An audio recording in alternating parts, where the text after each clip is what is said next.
welcome to Adaptation, where we talk about film adaptations and the original material they're based on. You might have noticed that this month we've been focusing on fairy tales. We gave you the best, the worst, and even a dream cast for the two princesses of Baumeer. But to wrap up this month of fairy stories, we're going to go back to the roots. Or at least the more famous part of the roots, and talk about Jacob and Wilhelm Grimm, who are known for collecting and recording hundreds of fairy tales and folk stories. The brothers were born in Hanau, Germany in 1785 and 86. Jacob was the oldest, which was a bit unfortunate for him because when he was 11 their father passed away, and he became kind of the man of the house and got saddled with all that pesky financial responsibility. Luckily for both him and Will, a couple years later, a nice aunt decided to invest in their education and they got to go off to school. But it was kind of a snooty school and they were a little bit lower on the social scale than the rest of the boys, so they really had to stick together, which they continued to do for the rest of their lives. Then when they went on to university, the social class thing actually became an even bigger issue because the University of Marburg was getting too many applications. And even though Jake was a pretty good student, they were like, nah, we think we're just gonna let in the higher class people, but thanks for trying.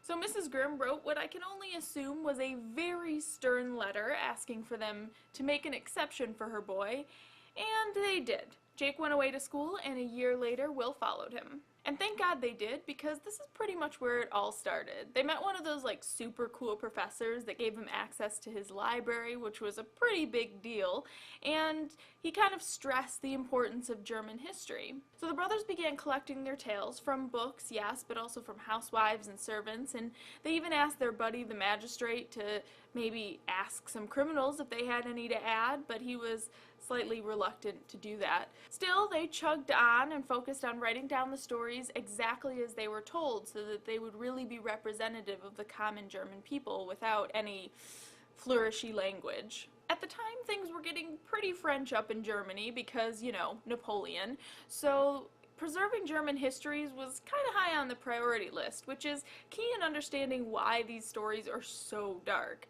The brothers weren't writing them for children, they were preserving them for the history books. So in 1812, when they published children's and household tales, there were definitely some people that were like, excuse me, these are really violent and super inappropriate for children. But the brothers were just like, hey, you know, we were trying to be accurate, not appropriate, so whatever. Though I might argue that maybe you shouldn't have put children's in the title if that's not really what you were aiming for. But what do I know? They published 7 editions and collected over 200 stories. That's of course what they're most famous for, but they also did a whole bunch of other really cool stuff. Jacob was the librarian for King Jerome Bonaparte. Both of them were professors at the University of Göttingen until they refused to sign an oath of allegiance to the king, a different king than he was the librarian for.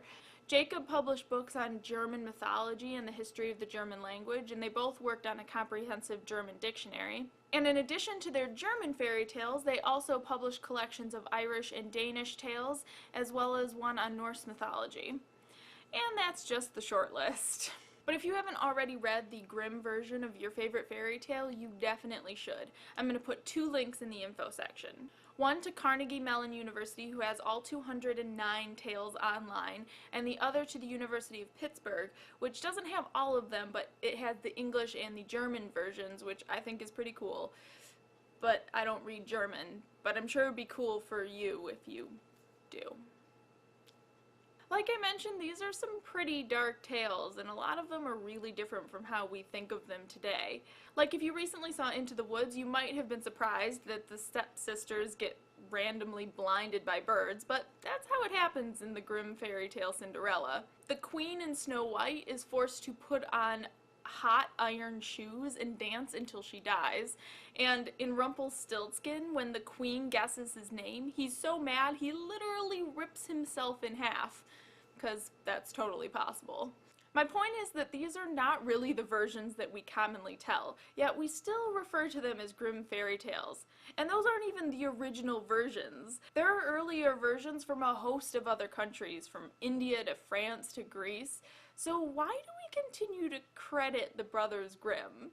I guess it's because they had the bright idea to put them all in one place. And don't get me wrong, I am not discounting the importance of that. I just think it's interesting that we still take theirs as like the definitive collection of fairy tales.